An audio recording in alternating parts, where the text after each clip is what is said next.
खबरों के अंदर की पूरी खबर, हर खबर की सटीक पड़ताल, आपका भरोसा हमारी जिम्मेदारी। सच, साहस और सरोकार, यही है हमारी पहचान।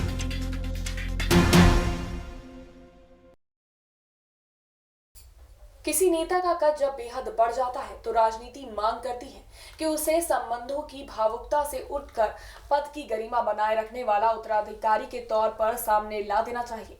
लेकिन अफसोस कई मामलों में कठोर निर्णय लेने वाले नेता भी इस मसले पर कमजोर पड़ गए और फिर सामने आई बगावत, जिसने पारिवारिक संबंध में दरार तो डाली ही, राजनीतिक स्थिरता की नींव भी हिला दी। चाचा भतीजा संबंध इसका पुराना गवा रहा है। तो चलिए आज हम बात करते हैं इसी मुद्दे पर हमारे इस खास रिपोर्ट में।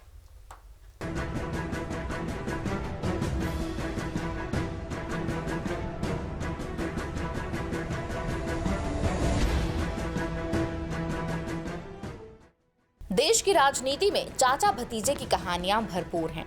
महाराष्ट्र की राजनीति में चाचा भतीजे के प्यार और टकराव का पुराना इतिहास रहा है। बाल ठाकरे और राज ठाकरे इसकी मिसाल हैं। भाजपा नेता गोपीनाथ मुंडे और भतीजे धनंजय मुंडे की दूसरी मिसाल भी दी जा सकती है। ठाकरे परिवार हो या मुंडे, इस रिश्ते को लेकर दोनों ही परिवार चर्चा में रहे हैं। इन दिनों शरद पवार का परिवार इसको लेकर चर्चा में है। शुरू में ये रिश्ता प्यार का ही होता है। जब कोई बेटा या बेटी विरासत को नहीं संभालना चाहता, तब तक भतीजे को विरासत मिलने लगती है।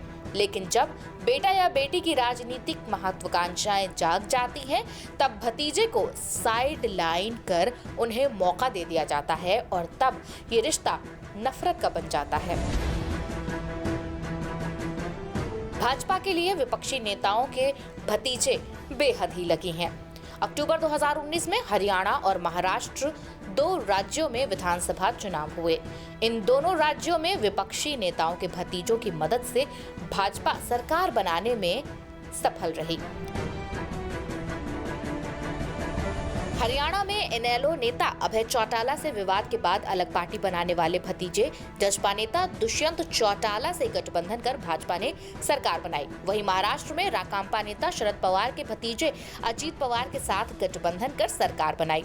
दोनों में समानता ये भी है कि दोनों को उप मुख्यमंत्री का पद दिया गया। अक्टूबर 2018 में चौधरी देवीलाल के जन्मदिन समारोह में चौटाला परिवार की अंदरूनी रार सामने आई थी।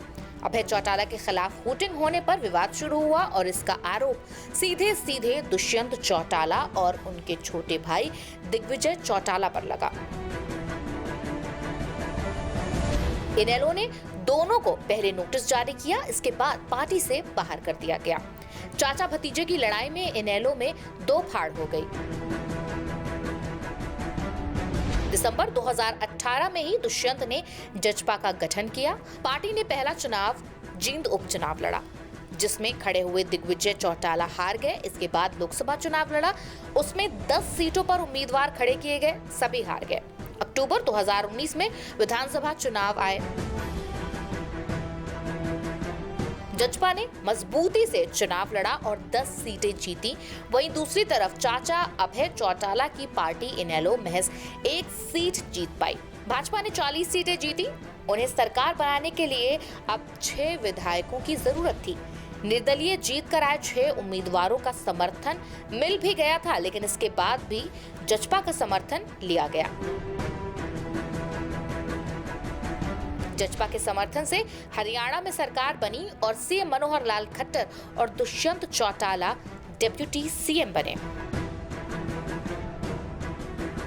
अजीत पवार शरद पवार के भतीजे हैं। वो शरद के बड़े भाई अनंतराव पवार के बेटे हैं। उनका जन्म 22 जुलाई 1959 को हुआ। उनके पिता वी शांताराम के राजकमल स्टूडियो में काम करते थे। अजीत अपने चाचा शरद की उंगली पकड़कर राजनीति में आए।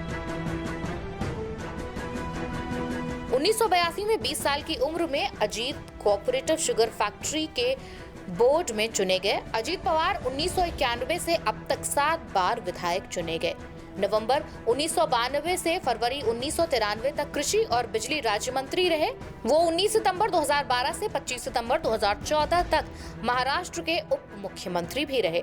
अक्टूबर 2018 में हुए विधानसभा चुनाव में भाजपा शिवसेना गठबंधन को बहुमत मिला था, लेकिन दोनों के बीच सीएम पद को लेकर विवाद हुआ। इस बीच शिवसेना, राकांपा और कांग्रेस में गठबंधन की सरकार बनाने की बात चल रही थी और तभी शनिवार सुबह भाजपा ने अजीत पवार के साथ गठबंधन कर सीएम और डेप्यूटी सीएम पद की शपथ ले ली।